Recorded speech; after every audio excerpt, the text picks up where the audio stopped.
Assalamualaikum warahmatullahi wabarakatuh. Salam sejahtera bagi kita semua. Semoga selalu dalam lindungannya serta selalu mendapatkan ridho dan inayahnya baik di dunia maupun di akhirat kelak. Nama saya Evita Damayanti, mahasiswi Institut Agama Islam Negeri Kediri, NIM 933101819. Program studi agama-agama.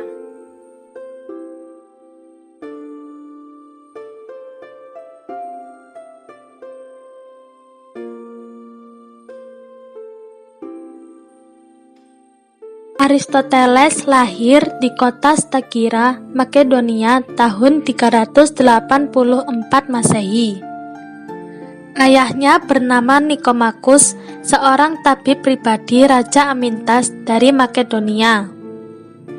Ketika Aristoteles berusia 15 tahun, ayahnya meninggal dan kemudian Aristoteles diasuh oleh pamannya yaitu Proxenus. Di usianya yang ke-17 tahun, Aristoteles dikirim ke Athena untuk belajar di Akademia Plato dan menjadi muridnya.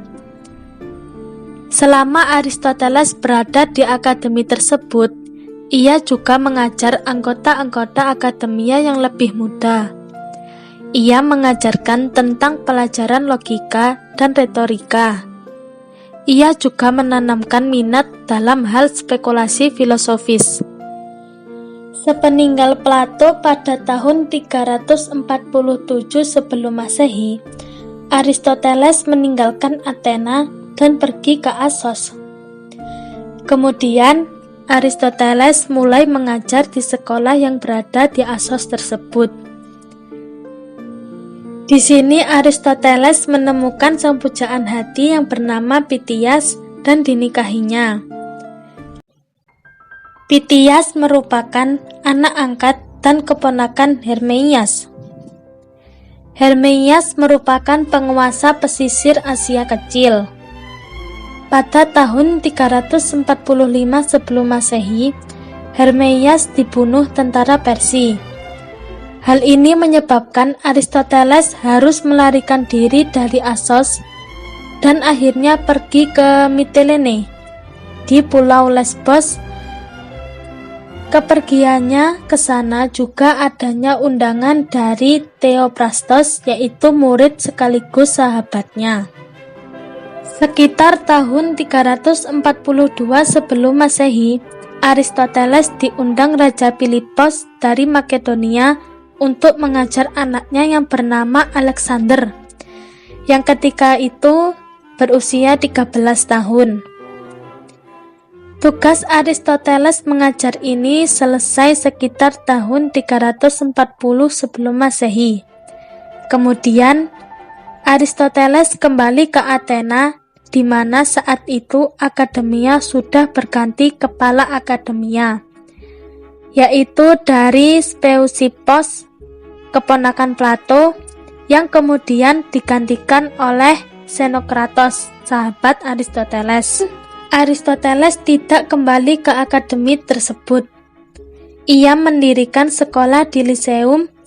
Di sekolah inilah selama 12 tahun ia mengajar kuliah, mengadakan riset, eksperimen, serta membuat catatan-catatan. Pada tahun 323 sebelum Masehi, murid Aristoteles Alexander meninggal dunia. Saat melakukan kampanyenya, terjadi agitasi anti-Makedonia di Athena. Akibat peristiwa ini, Aristoteles terkena imbasnya, dan ia dicurigai karena hubungan antara Aristoteles dan Alexander. Ia dituduh melakukan kejahatan dan diancam hukuman mati. Kemudian, ia menyelamatkan diri dan mencari perlindungan di Chalcis. Kemudian Aristoteles meninggal dunia tahun 324 sebelum Masehi saat usianya 62 tahun. Pemikiran-pemikiran Aristoteles. Menurut Aristoteles, filsafat ilmu adalah sebab dan asas segala benda. Filsafat ilmu merupakan ilmu pengetahuan yang meliputi kebenaran di dalamnya.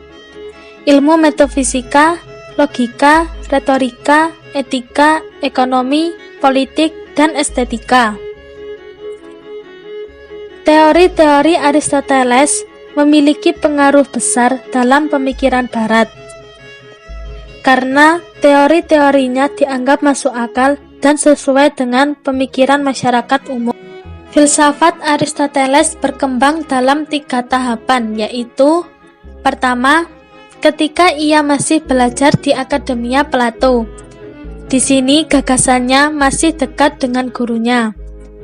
Kedua, ketika ia mengungsi. Ketiga, ketika ia memimpin liseum yang mencakup 6 karya yang membahas logika. Pembagian filsafat menurut Aristoteles. 1. Logika, yang meliputi silogisme. Menurut Aristoteles, pengetahuan dapat dihasilkan dengan 2 cara, yaitu induksi dan deduksi. Induksi bertolak dari kasus khusus menghasilkan pengetahuan umum. Deduksi bertolak dari 2 kasus dan kemudian menyimpulkan kebenaran yang ketiga. Cara deduksi inilah yang disebut dengan silogisme. 2. Filosofia teoretika, yang meliputi A. Fisika, yaitu tentang dunia material atau ilmu alam dan sebagainya. B. Matematika, tentang barang yang menentukan kuantitasnya. C. Metafisika, yaitu berpusat pada persoalan barang dan bentuk. 3. Filosofia praktika, atau tentang hidup kesusilaan, meliputi A. Etika, kesusilaan dalam perorangan. B. Politika, kesusilaan dalam hidup kenegaraan. 4. Filosofia poetika, atau aktiva, tentang pencipta. Di bidang seni, Aristoteles memuat pandangannya tentang keindahan dalam buku Poetik. Di situ Aristoteles sangat menekankan empirisme untuk menekankan pengetahuannya.